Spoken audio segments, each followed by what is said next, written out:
Talking tunes, these few goons. Talking tunes, these few goons. Talking tunes with these few goons. Welcome to Talking Tunes with these few goons. I'm Matthew Grant. I'm Alex Kramer. Vanessa St. Clair. Wow! Yes. We are three friends learning more about music, one album at a time. We're on a journey. Yeah, we're on a musical journey together, and we're recording it for your viewing pleasure. And we're really excited because this is our first time doing this show with Arcade Comedy Theater. Yay! We love the Arcade. We've all performed there a lot, been on house teams. We're big fans, and we are really excited to bring our podcast to the Arcade at Home YouTube channel. In the description, you can like, you can subscribe, and most importantly, you can donate. Arcade has been operating strictly at home for the last 10 months, and we want to continue to support them. So if you like what you're seeing here, or even if you don't, even if you vehemently hate it, you should still donate to the Arcade because overall they're doing great work, and we're just happy to be a piece of the puzzle. So let's get started. What album are we doing first, Matt? Ladies and gentlemen, the album we are doing today is the 1984 classic, Purple Rain by Prince. Purple Rain. Now, just one thing real quick. You are more than welcome, because also in the description, there will be links to every song on the album. So if you want to listen to the song before you hear us talk about it, or listen to the song after we talk about it, you're more than welcome to do that, and we will be right here waiting for you. Yeah, we're all on a musical journey together. The whole point of doing this was to learn more and to have a lot of fun talking about it. So please listen to the songs as we go, and also we don't own any of the rights. We don't make any money from this. No. We are not part all the money of we the want Prince is to Trust go to Fund. Arcade. Yeah, we are not part of the Prince Trust Fund. No. No. We are not part of Paisley Park Estate. We are not any of that stuff. I have rode the swings, though, at Paisley Park. You have. I've ridden on the slide. Been on the, hey, I was going to say that. Okay, you're driving me crazy. Easy. I wanted to tell you. Listen to our first song. Well, before I do that, okay. I'm going to have, we have a segment at the beginning of the show called, Now It's Time for Stuff You Can Read on Wikipedia. And that's this. Now, this is Prince's sixth studio album. Purple Rain was released June 25th, 1984, and it was the accompanying soundtrack to the movie of the same name. It's about 45 minutes long. It's ranked 8th all-time on Rolling Stone's 500 Greatest Albums of All Time. It featured 2 #1 singles. It sold over 25 million copies worldwide. Wow. And it was awarded 3 Grammys and 2 Academy Awards. Now, the other thing is about this, we're not going to necessarily talk about the movie too much. So if you want to talk about the movie, I would suggest that you go listen, or know about the movie. I suggest that you go listen to the podcast #1 Movie in America, starring Sean Coyer, Robin Hitchcock, and Camilla Adams, and they go into more depth about the movie. But we are here to talk about the music. So we're going to get into the first song, which is called Let's Go Crazy.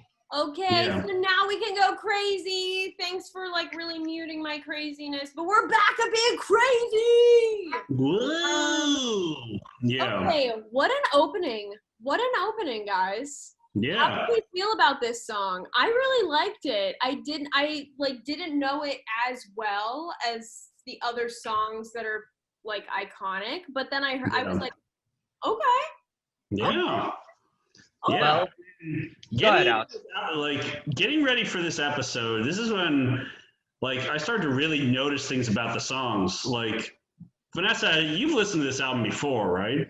So I've never sat down and listened to the album, but I do know the songs vaguely. Yeah. I mean, I feel like people kind of know, like, Purple Rain. I mean, I don't know if you've ever heard it. It's kind of like underground. I don't know. It's a little bit, I'm not sure. It's like kind of indie.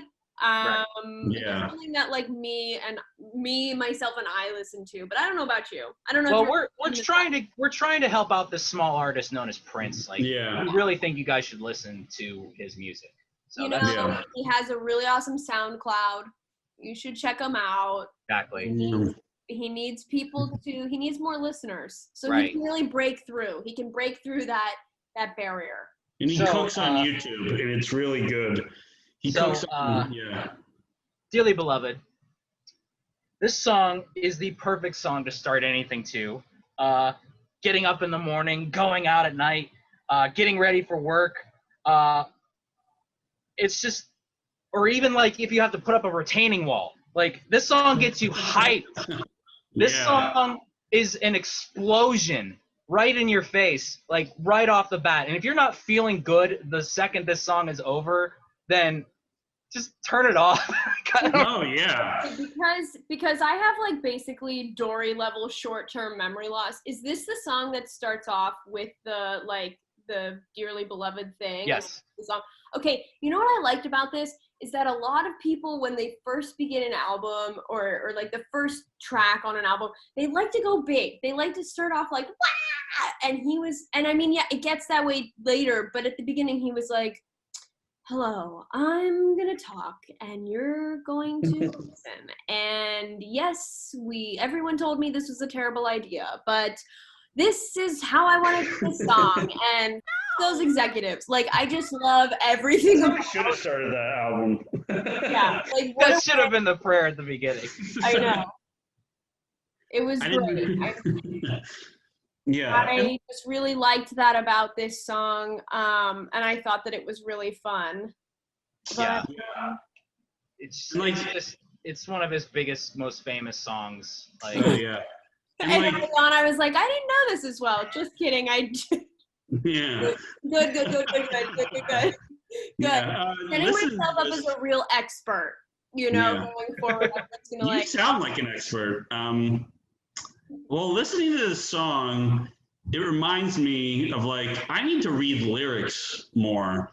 Because like when I would listen to this song, it would come up on my iPod. I would just be dancing along to it, like bopping my head. But like when you read the lyrics, it kind of has like religious undertones. It's kind of like about like living in the moments, enjoying your life. I don't really know what you're talking about. I mean, it only started with like a prayer. I'm not really sure what you mean because I didn't really hear that. I didn't hear any religion or religious. I mean, there's like, some people can like praise God to, and then just like, hey, dear God, and then go into something else. I don't know. I was being sarcastic.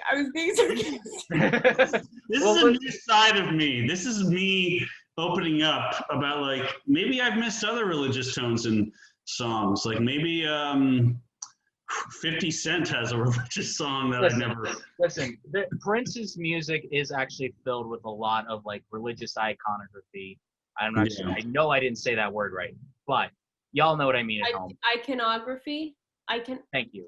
Is it like Tina and Ike? Like iconography. Iconography. Yeah. Iconography. Iconography. Stop what you're doing. Look up this word on your computer. But he has a lot of religious undertones in his other albums, like even like in earlier ones. Yeah, I mean, like it's sort of like on his album Sign of the Times, there's a song called The Cross. That's very obvious what it's about. But there's songs on this album that are very religiously heavy that we will get to. But I really think that we should move on to the next song. Totally agree. It just, Let's Go Crazy is amazing. What are your thoughts on Take Me With You, Matt? It's my favorite song on the album. I love it so much. How is this your favorite song? Oh my God. Okay, so it reminds me of like a classic Motown song, but done in the style of, Prince. But there's the bridge at 1 minute and 30 seconds, those harmonizations between Apollonia and Prince are drenched in romance, in desperate romance. And then when the violin comes in at 1 minute and 51, Oh my gosh. ugh, it's sheer perfection. Thank you. Not you, Okay. just the song. Okay. I can't believe we did that bit. I can't believe we did that bit. I hate myself. We won't edit that out. We won't edit it out. It's fine. I really like this song, and I don't want to sound really dumb. Is Apollonia like that woman's real name, or is that the character's name? Is that from the movie? I never saw the movie, so I'm me either. blanking. I think it was a fake name because Prince was known to like give them his ladies, his apprentices, I guess, names like Shinae and Carmen, and later on Carmen Electra. That was kind of like a thing he did. So that still did not answer the question. Is this a movie character name, or is this a real person? Is that like the singer? No, yeah, in the movie, the love interest is this woman named Apollonia. Okay. And she does some of the vocal on this. Clearly, I didn't see the movie. But me either. So you're not alone. Matt's the only one who's seen the movie. So Matt has this secret knowledge that we don't have. He's seen the film. He has something on us. Mm-hmm. He's but guys, I'm just saying. We can make this real easy if you want. No, it's fine. We're not gonna watch it. We refuse now. We refuse to watch it. But the opportunity came and it's gone. Alex, what are your thoughts on "Take Me With You"? Like, what do you think about it? It's my favorite song on the album too. I was listening to it in my car yesterday, and I was driving while listening to it, and it was just a perfect companion to driving. I drove safely. I did not drive recklessly, but Didn't assume. I didn't assume that you put on Prince and decided to just drive on the opposite side of the road and go, speeding rules. I'm listening to Prince. I don't have to follow your rules. But it's just such a fun song. Like, I could really feel like it's about these two people who just want to get away with each other. And from what I heard, I think it's this song that it originally, like, Prince wrote it for Apollonia and her group. Yeah.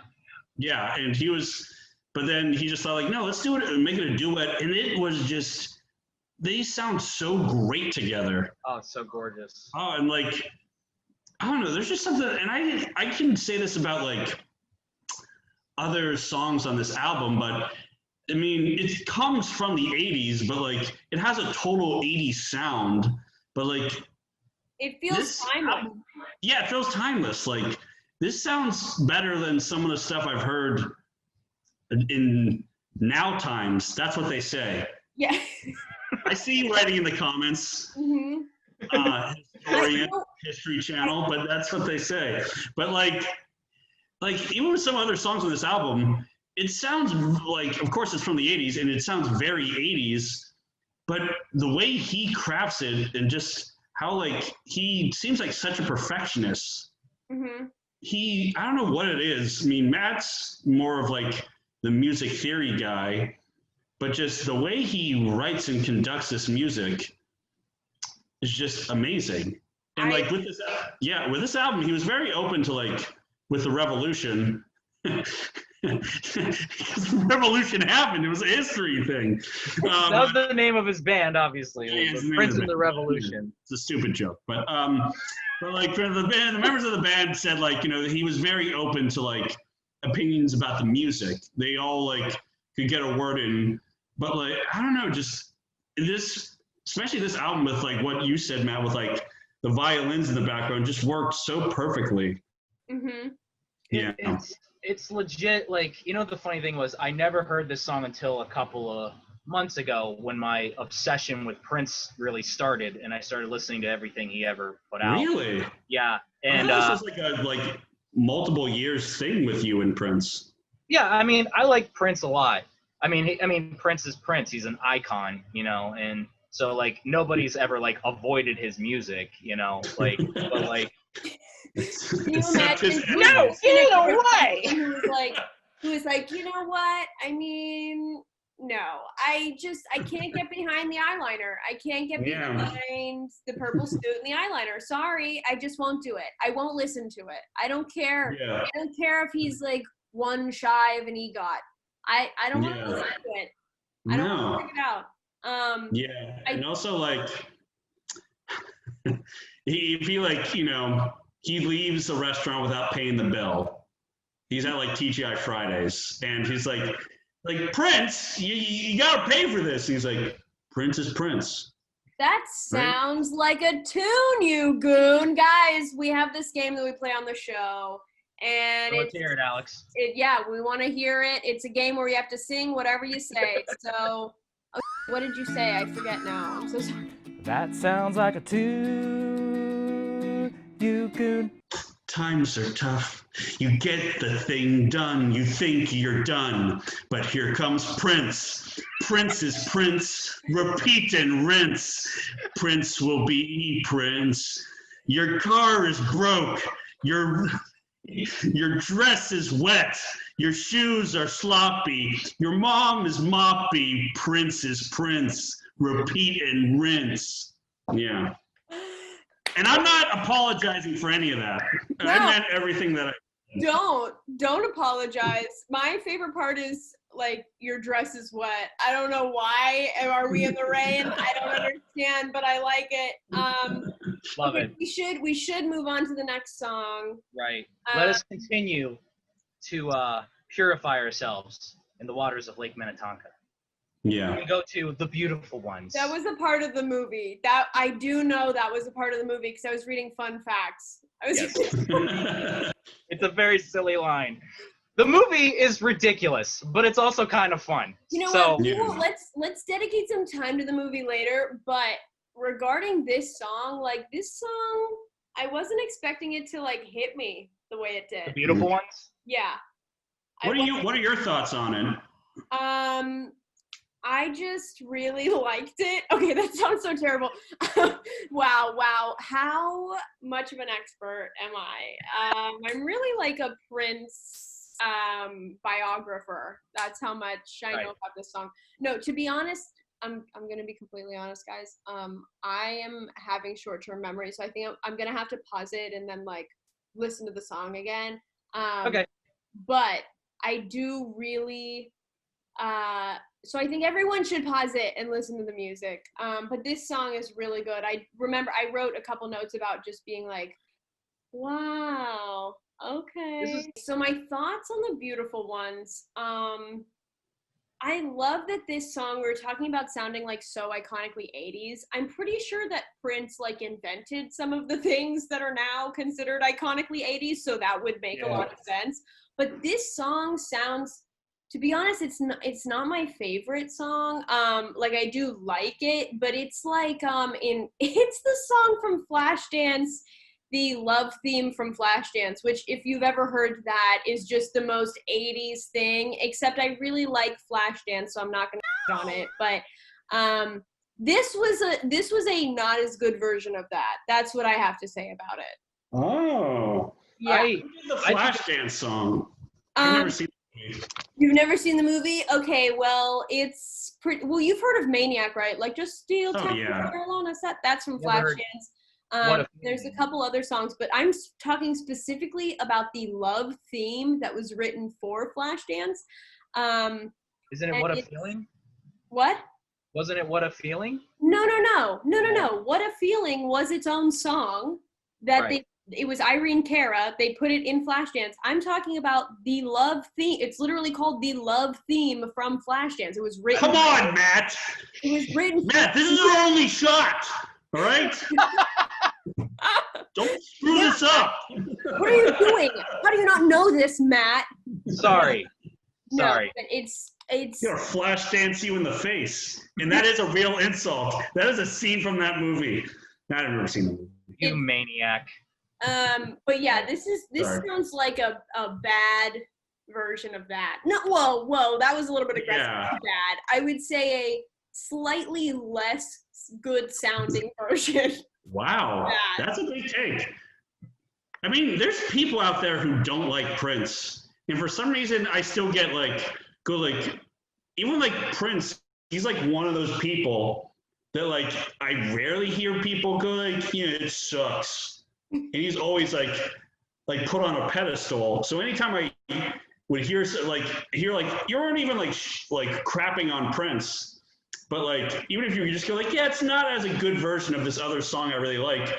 I still get that feeling. I don't know why. I go like, I just look around and go like, is this cool? Are we allowed to not have are we allowed to not be critical of Prince? I think are we allowed? it's the Beyonce effect.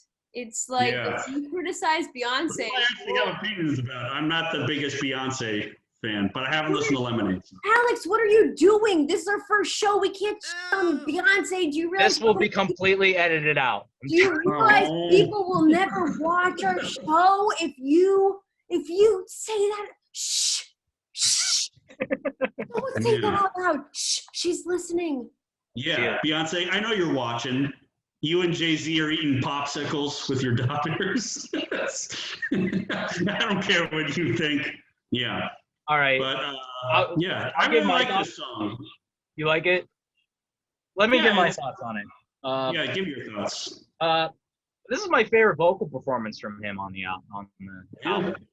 He's like hitting these really very Prince falsettos. He's like, baby, baby, baby. And that's exactly what we want to hear. We want to hear you do it. That's Yes, what exactly. We wanted to hear. You know what? We don't want to hear Prince. We want to hear Matt Grant do it. That's right. Listen, if you don't like my singing, links down below. The song is right there, people. Go listen to it. But I'm definitely going to try this song at karaoke someday, just so you know. I have seen you sing in karaoke. You're very good. Thank you. Yeah. But we have anything else? This is just like the apparently a compliment is hilarious. No. I wasn't laughing at you. I was laughing at the fact that I zoned out for like 1 second, and I realized after that it would be so crappy of me to just be like, you say, "Oh, Matt, I've heard you sing at karaoke. You sound really good," and then I'm just like, giving me those shade eyes, huh? Yeah. Have you listened to him?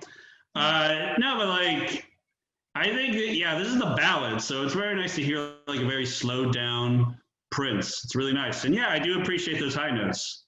It's really cool to hear those. So I don't have much to say about this song, but it's just a pretty song.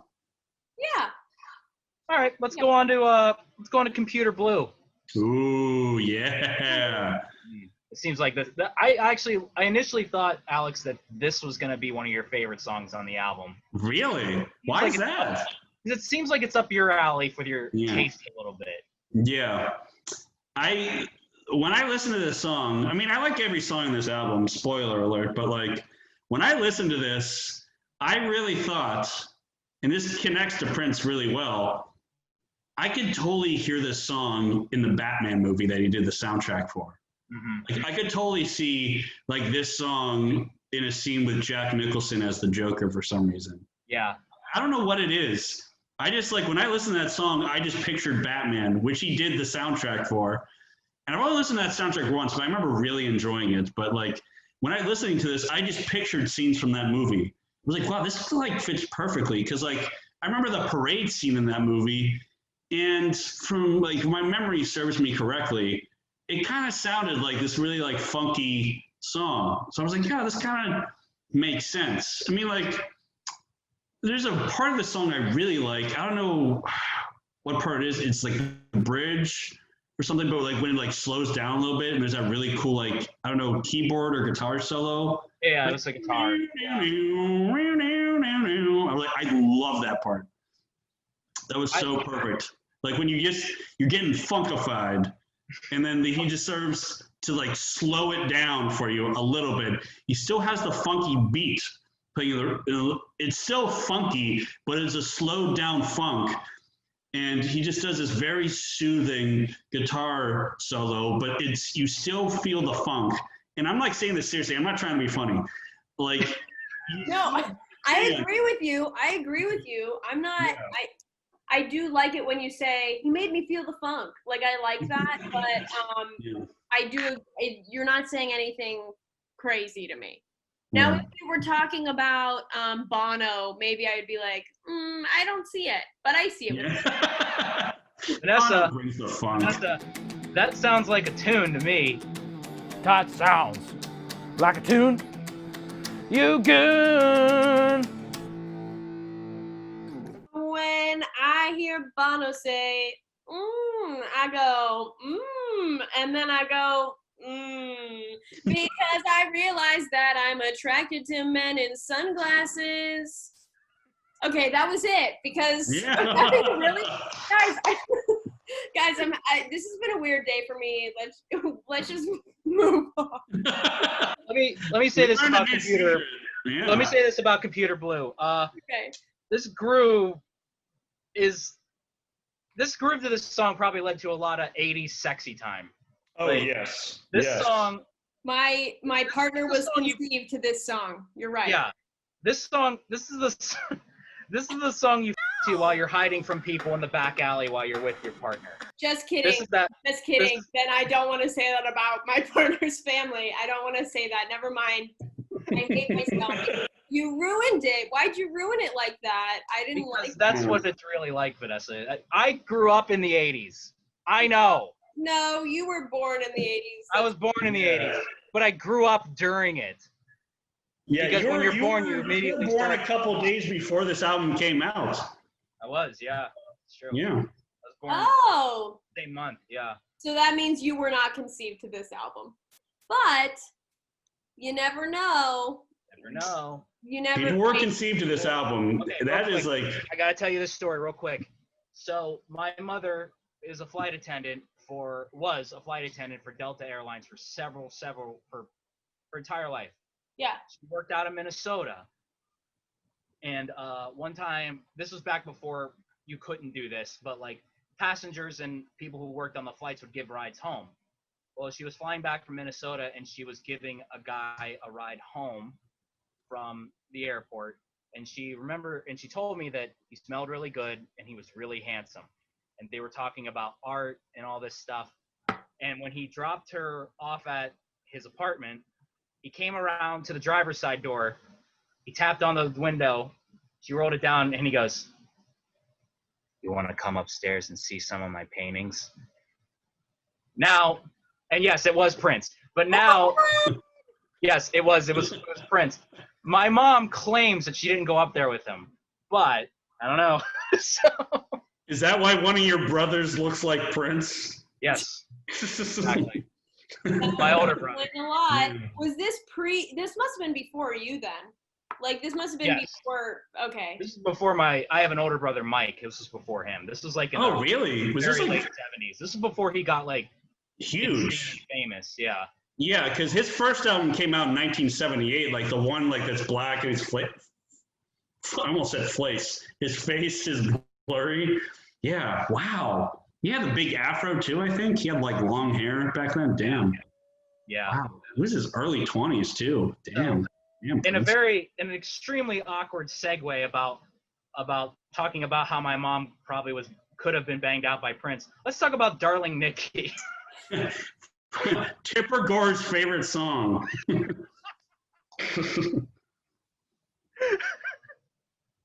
No. Oh. Wow, this song is a trip. Yeah.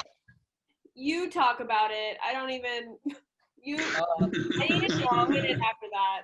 This song is about Prince meeting a very nice girl who had a lot of toys to play with. And they were, they sound like they had the best time ever. That's all I'm going to say. Yeah. Yeah, I mean, we don't have to get into like the details, but this is a very dirty song. Very.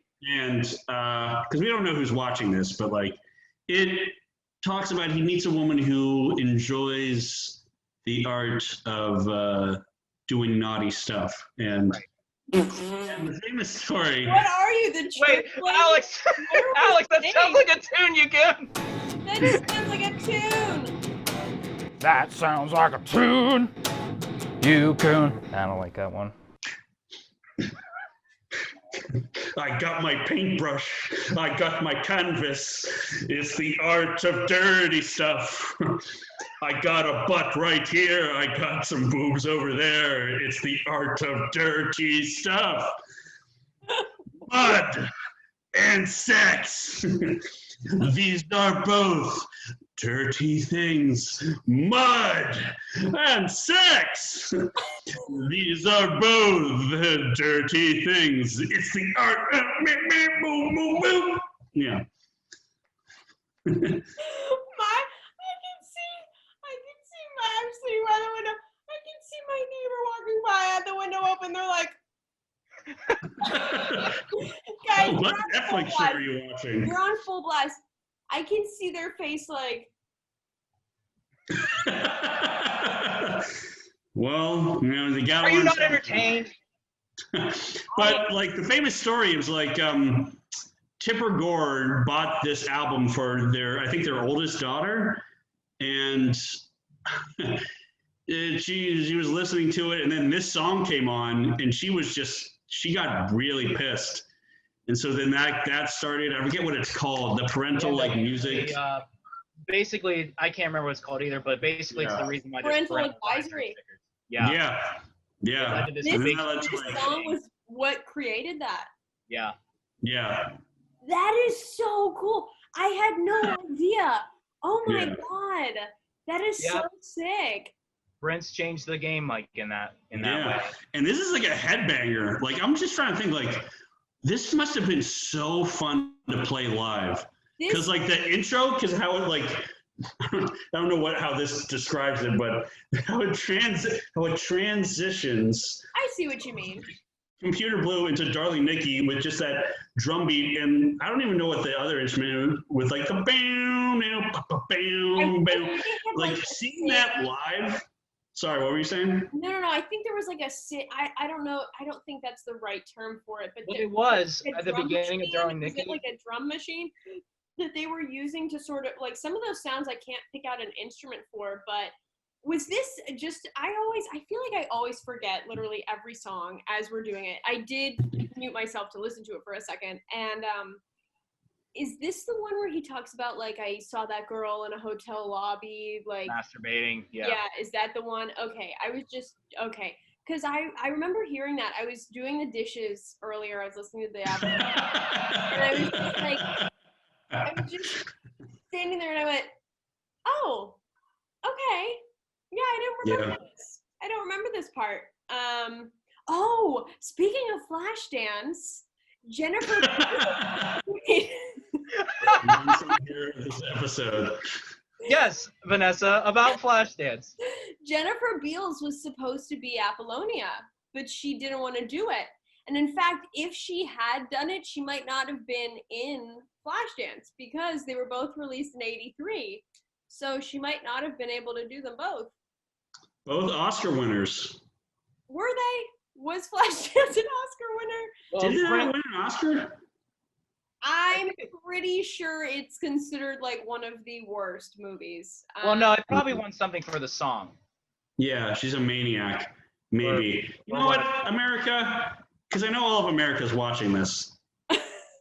Yes. Do your research. I don't know.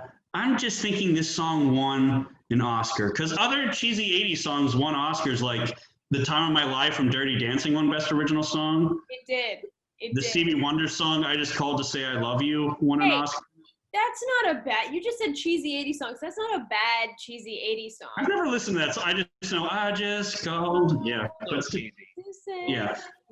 But it's Stevie. But I like this song. It's a headbanger. And like I'm just picturing like it being played live with that intro, like the lights are down. And then when that intro part comes on, everyone's like, yeah. And then like a purple light comes down on Prince and he's like, I met a girl named Nikki Bada Boo Boo the Flu and Battle.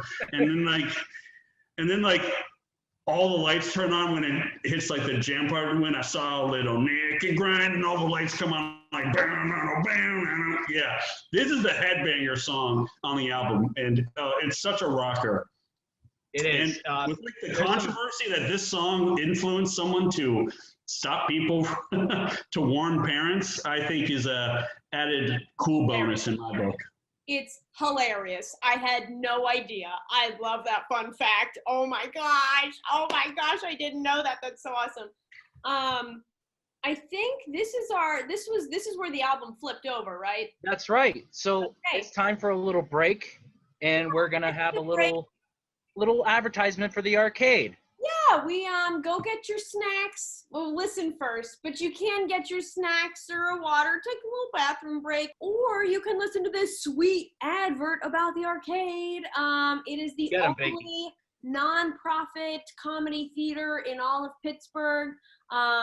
It is funded by the people, and they're funded by ticket sales and classes and also amazing donations from you. So what that means is for 25 cents a day, you too can sponsor an improviser or a stand-up. And yes, that money might go towards a beer. No, I'm just kidding. No, it'll go towards keeping the lights on at Arcade. But yeah, we at Arcade, we just want to completely support them and make sure that we are we're still going to be with them for a long time to come. So we can get back to side B of the album. What song is next? Yes. I don't have my list in front of me. What When song Doves is Cry. It's in Prince's career. Oh. When Doves Cry. Yes, indeed. Ooh. I have a lot of notes on this. Ooh. Yeah.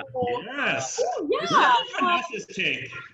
This Yeah. I want to song. hear Vanessa's take on this. This song has a $1 million synth line. Like, this synth line is so iconic. Yeah.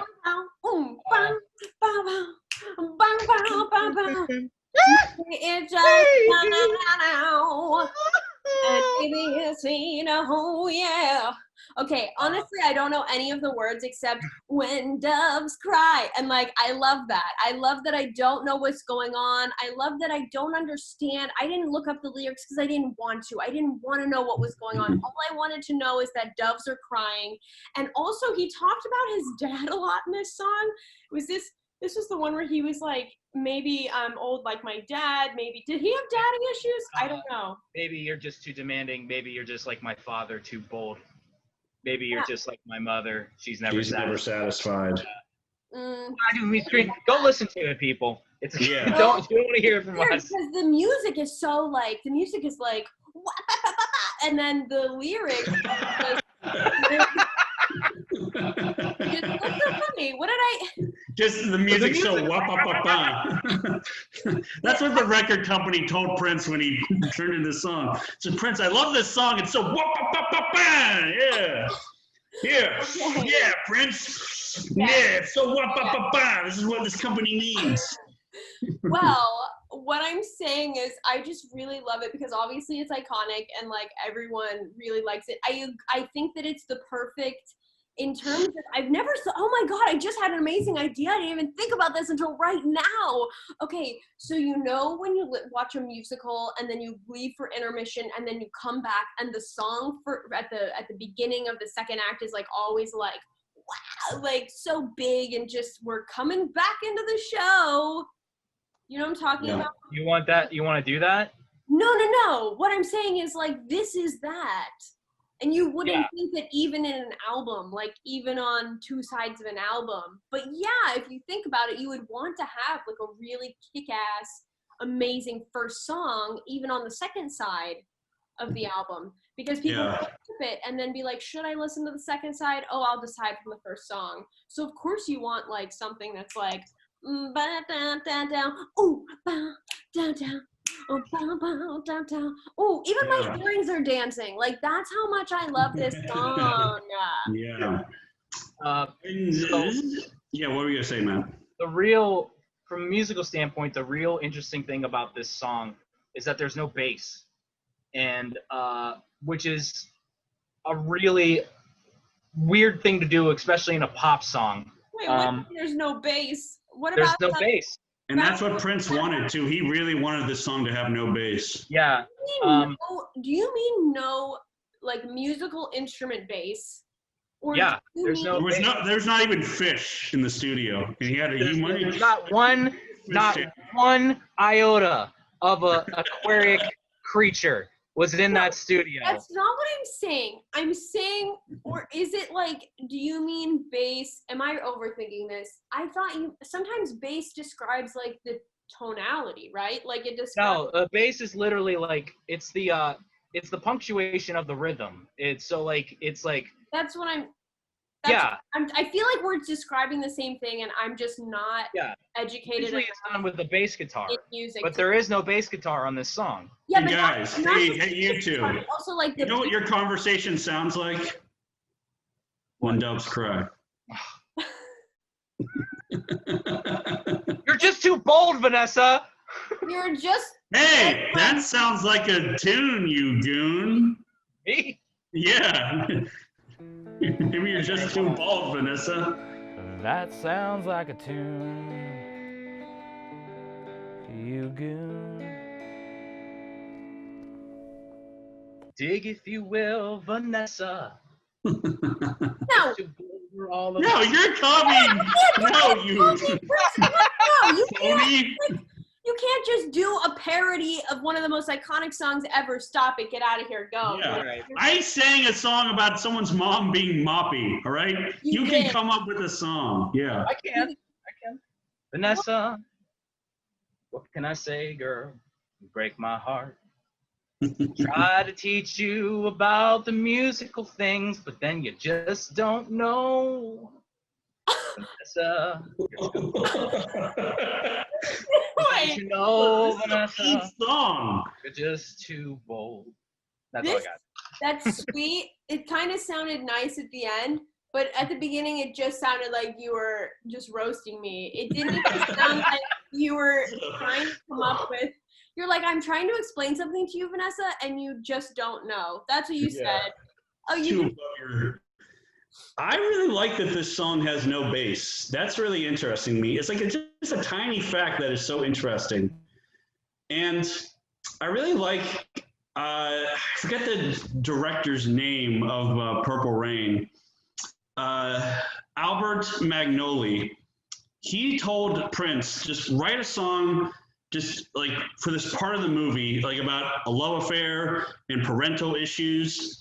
And just that he can like look at this scene in a movie. That's why like movie scores are so cool, because they can just watch a scene and just go like, oh, I know what this scene could use, even if it's just like people just walking down the street. And but he just looked at this part of this movie and just go like, oh, okay, these are the lyrics.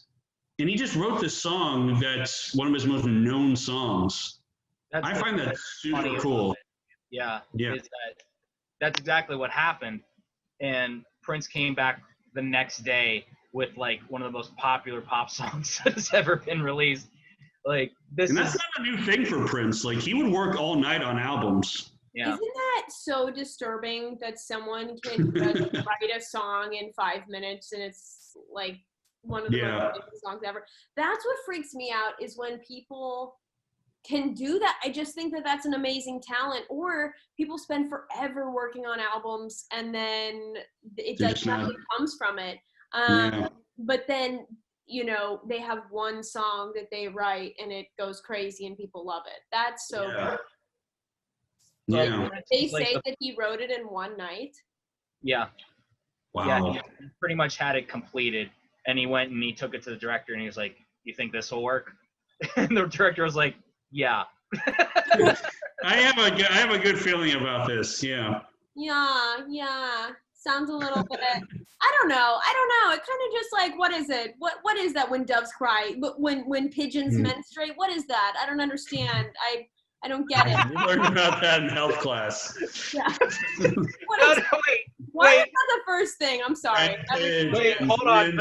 Why do you just leave me standing? Yeah. That sounds like a tune, you goon.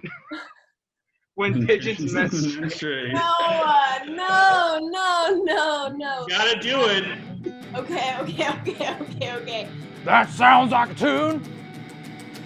You goon. So one day I was walking in the park and what did I see? Oh my, is that a pigeon bleeding all over the place? Oh boy, I didn't know that pigeons could be in heat this time of year. What?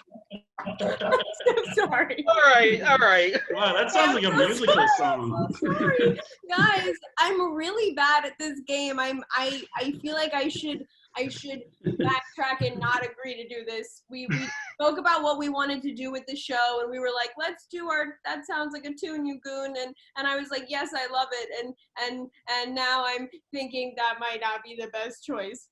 No, I like it. I think it's Yeah, gonna it's work. funny. Yeah, that sounds like a musical. Like you just did the like, I didn't know that pigeons got and he, yeah, da da da da da da. Yeah. But All right. I really like this Oh song. my god, though, but like I just found out though that like if I've only ever had boy dogs, and I just found out that girl dogs do get periods. So Yeah.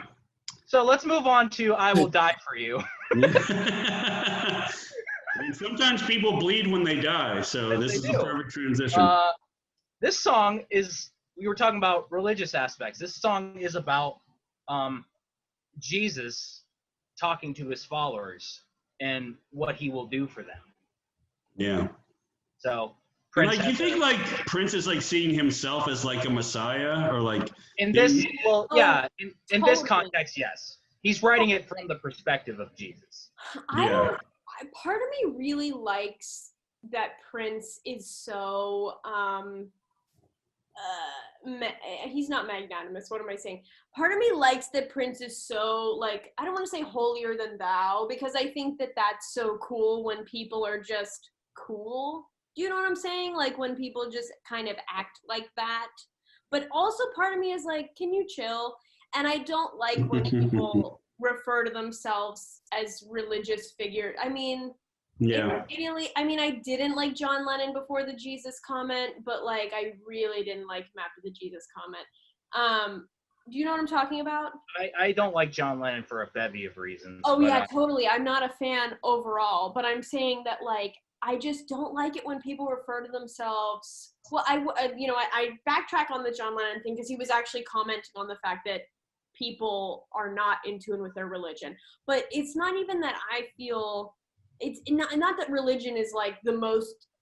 Wow, I'm really okay. But I just don't like it when people sort of like put themselves on a pedestal like that. And I actually heard an interview with like Fred Armisen, was it Jason Sudeikis and maybe Bill Hader, and they did some sort of I don't know if it was I think he might have died before the SNL 40th reunion, but he did a show and they were a part of it, and they met him at an after party for SNL. Yeah, yeah. He was like so rude, and I just thought, Is this wow. the macaroni and cheese story?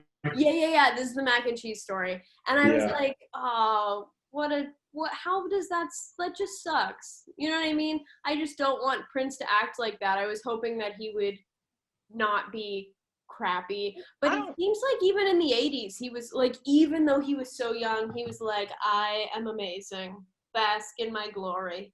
See, I don't really think it was. I disagree in that aspect. I don't think he was trying to put himself in that spot.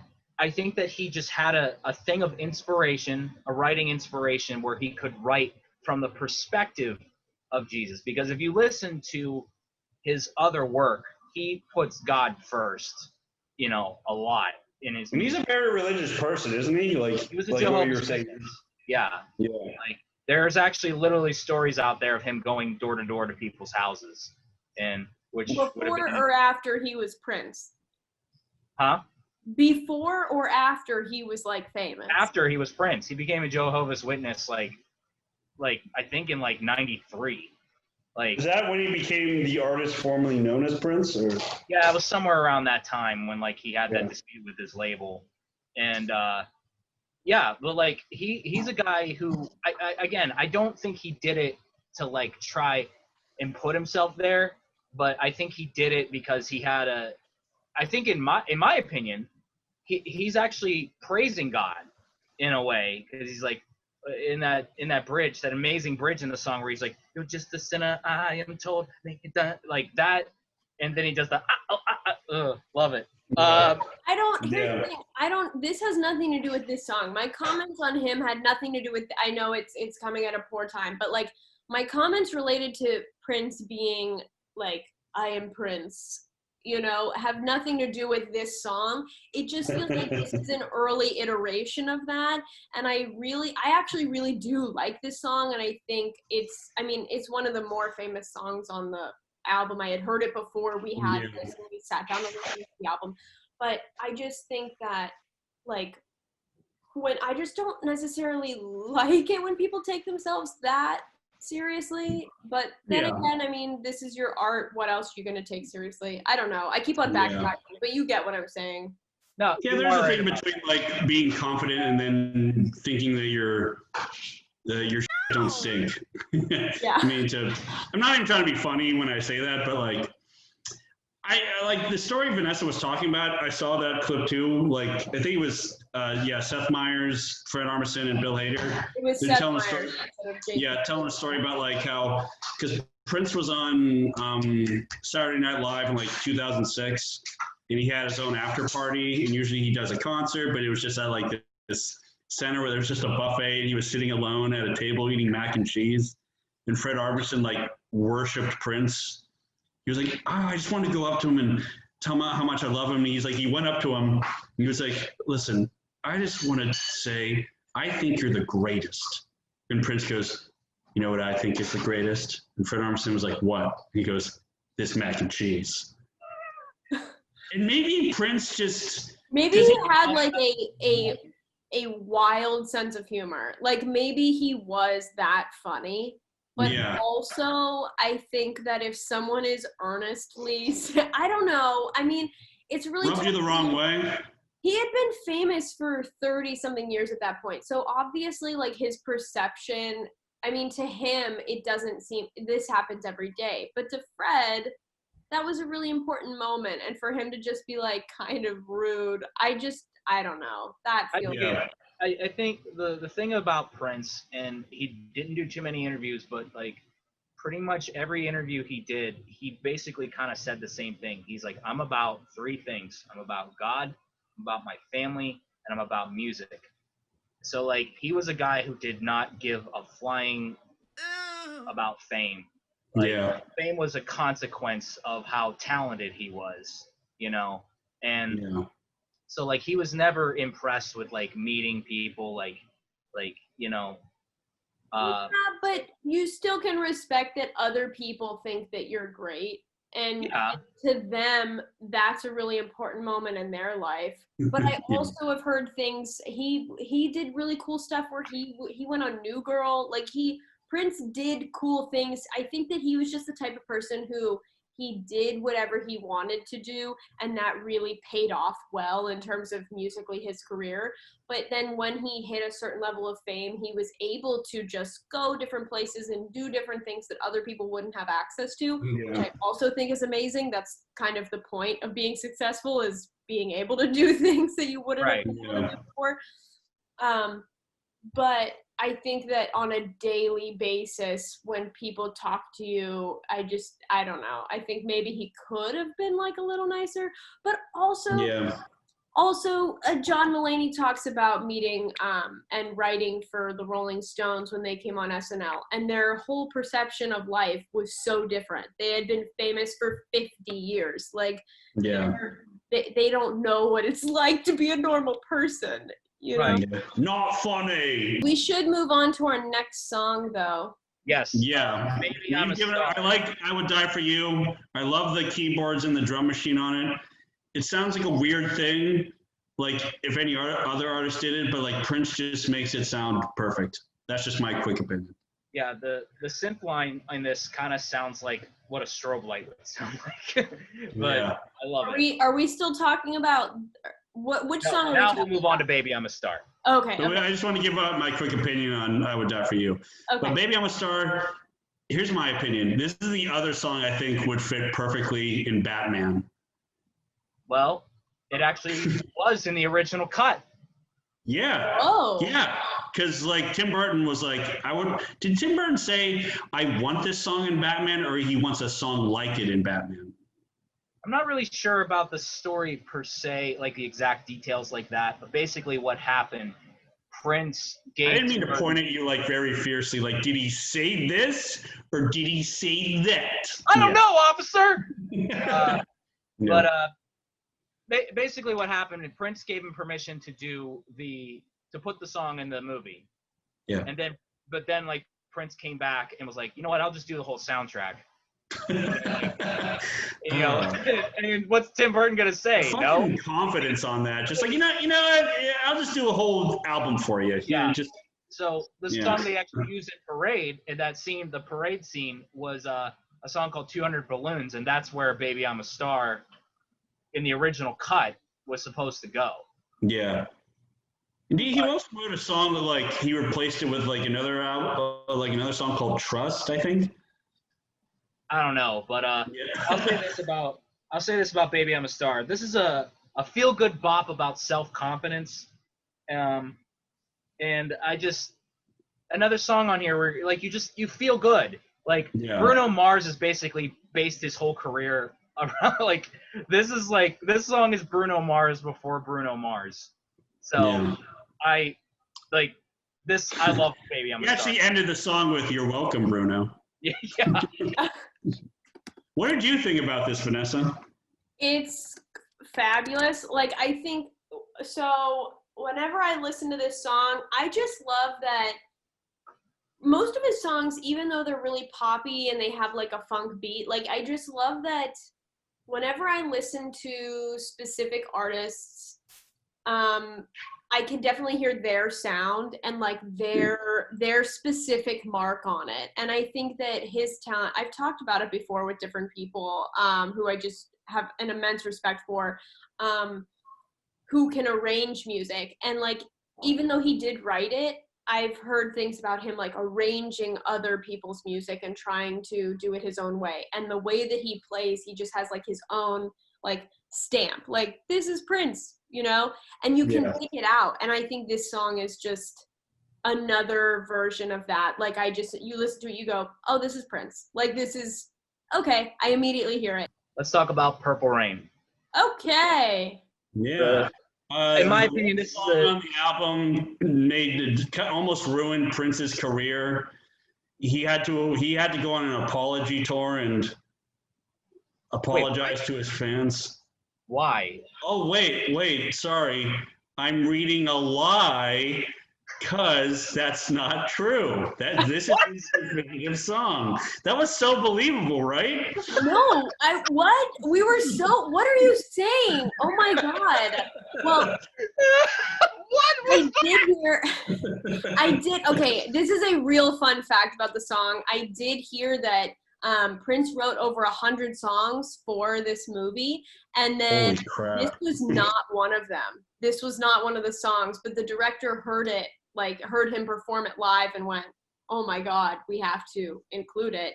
And so that ended up being like, you know, the song that they named the movie after. But what's interesting to me is this song, this feels like his version of Simon and Garfunkel's soundtrack to The Graduate. Like, wow. Originally written for a movie, but now it took on a life of its own because it was clearly better than the movie that it made. You know, clearly. Have you ever seen The Graduate? Yeah, it's a classic. Yeah, it's not one of my favorites, but it's like an okay movie. I mean, it still has Dustin Hoffman, but what's interesting is it's like what I like about that movie and then this movie and then the soundtracks that coincide with it is they each gave a really good picture into the time that they were in. They weren't like a period piece. They weren't set in space. They were set just in like everyday life. This is what's going on. And then they had a killer soundtrack. And then the soundtrack ended up being way better than the script. So it turned out really well. Yeah. But I mean, this song is it's hard to really this song's been talked about so many times, so we're not really saying anything that people haven't said before. But this song is epic. Because like out of the gate, it's an almost 9-minute song. and he doesn't even get 20 seconds in, and he already just starts singing. And you could already hear, like, the pain in his voice, because he's apologizing. He's telling this person, like, I never meant to cause you any sorrow. I never meant to cause you any pain. And you can hear, like, you don't hear, like, him weeping in the song, and he's not, he gets a little loud at the end when he's doing his jam, but you can hear he has some perspective, because it's the end of the album, and it's the end of the narrative he's telling. This song, it just wraps up what he's been trying to talk about through the whole album. This song is, you know, we talk about "Take Me With You" as my favorite song on the album, but this is honestly Prince's probably best song ever. It's such an emotional, like, punch, like, and like, you know, he has all this reverb in his voice, so it also kind of sounds like, again, Prince's aesthetic with, like, the purple lighting and the smoke and just, like, but, like, it was recorded live too. This is right, a live track. Yeah. Right. But then, like, there was all, like, through all this, like, I'll use the word gimmick. I don't mean to sound disparaging to that. No, I understand what you're saying. But there's a real emotional thing behind this song where he's basically talking about, this person that he hurt, and he's talking about, and again, more religious aspects. Purple rain refers to, in the book of Revelations, of raining blood, and when blood mixes with blue, you get purple, hence purple rain. So really what this song is about is it's the end of the world, and before we all die, I want to tell this person that I hurt that I'm sorry. And also, this is my favorite guitar solo I've ever heard on a track. Oh my God. It literally sounds like, what it sounds like to me is a man who's held in so much pain and emotion, and then he just breaks, he just, like, has that moment where he's, like, screaming, crying. That's what this guitar solo sounds like to me, and it's epic. It's so I don't know. good. I know, it's so good. Like, I love that. Usually really long, exhausting guitar solos exhaust me. They just seem, it's like, okay, thank you. Like, we get it. Because typically they're repetitive. And I know people always overinflate guitar solos, but I just love the guitar solo in this song. It's just so fabulous and it's amazing. And I'm going to give my final notes on the whole album after Alex, after Alex gives his notes on this song. Yeah, when I read this has religious undertones in it, and I looked at the lyrics, I go like, all right, this makes sense. And I'm not a religious person. I've never read the Bible, so I can't be like, oh yes, totally. But this, I mean, I agree. Have you read your Bible today, sir? Wait. And I leave. I gotta go read my Bible. But when Prince died, all the videos of people covering his songs at concerts, it was this song. So, like, the music snob in me goes, Prince did other songs. But there's a reason people cover this song. And when you hear it, it's not gonna be for everybody, but there is just this, I feel like this song, I just have this feeling, this is just a random guess. I feel like this is the song he labored over the most. So he wanted it to be perfect, because it's a great ending song, because it ends with just this really, the jam doesn't go crazy, the drums aren't going super fast. He just does this guitar solo for a couple minutes, and then it just nicely fades out to some strings. And I felt like that just fit perfectly with what he was trying to do. Go ahead, Vanessa. A lot of people seem to want to just jam at the very end or have a huge ending fireworks. And I really thought that it was interesting that this song sort of just faded. Whereas I am not used to that with, especially with movie soundtracks, you want it to be over the top. And I like that he kind of just went, no,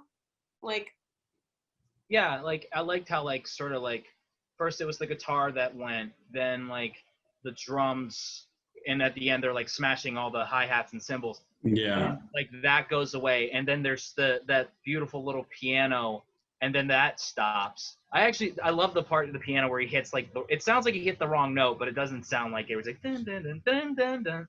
It's beautiful, and then the strings and then the synths just sort of fade away, and then like it does, and not when I say sudden, I don't mean like it just sort of is like, and that's how it ends. It's like it was like a beautiful crescendo, and it's one of the greatest. It might be the greatest closing track in the history of recorded music. Wow, Well, that's a big thing to say. Yeah, I know, but I mean, I love the enthusiasm, but I think we should get to our final notes. I give this album 5 out of 5 smoke machines. I'm thinking 5 smoke machines out of 5. Yeah, 5 smoke machines out of 5. I'm feeling very good. I think that this album, it's so rare that you have an album where every song is just killer, and even the songs that I wasn't a big fan of, comparatively, like I think overall every track was just like solid. And it's a really great listen, and it's just a fun album. I really like his sound and how iconic he was, and how you can always hear his notes on it. So that's my final thoughts. Well, how about Alex? Yes, I give this album 5 out of 5 nicely thin mustaches, and because you look at Prince, he has a nice mustache. He always has a very tiny mustache. Yes. Yeah, quivers his lip. But yeah, this album sounds timeless. It really does, and every song is killer. Doesn't overstay its welcome. It's a little over 40 minutes, but it's 9 songs. I don't get bored with it, especially with these listens getting ready for it. I just loved every minute of it. It's a classic. Okay, Matt, what's your final thoughts? Look, this is one of those albums that like you have to listen to. Like there's literally no excuse. Like this is Thriller, this is Sgt. Pepper's. Like this is like that quality of a record. And it does sound timeless because I mean, these are perfectly structured pop songs, but they're also like he's not afraid to go in like these weird directions and like interesting things. Like I honestly, it's one of those albums like after it's done, you're almost a little bit at a loss for words because like it's perfect. So how many blanks do you give out of blank? I give this 5 guy eyeliners out of 5. Okay. Nice. I was on my toes. I thought you were gonna hate it. Yeah. I love it, eyeliner and all. So I'm feeling really good. What? Before we go, we want to tell you again to please donate to the Arcade Comedy Theater. Please They're it is really a great place. Yeah. It is a great place for local comedy. The people who run it are great, passionate people who just want to make comedy and entertain the people. And it's just a great place. It's been a home to so many people who love to make each other laugh and make people feel welcome. So please donate down below. Go below, like, subscribe, donate, and watch another show and see someone else do something else other than what we're doing. But please tune in because we will be back next month with another exciting album. And this has been Talking Tunes with these Few Goons.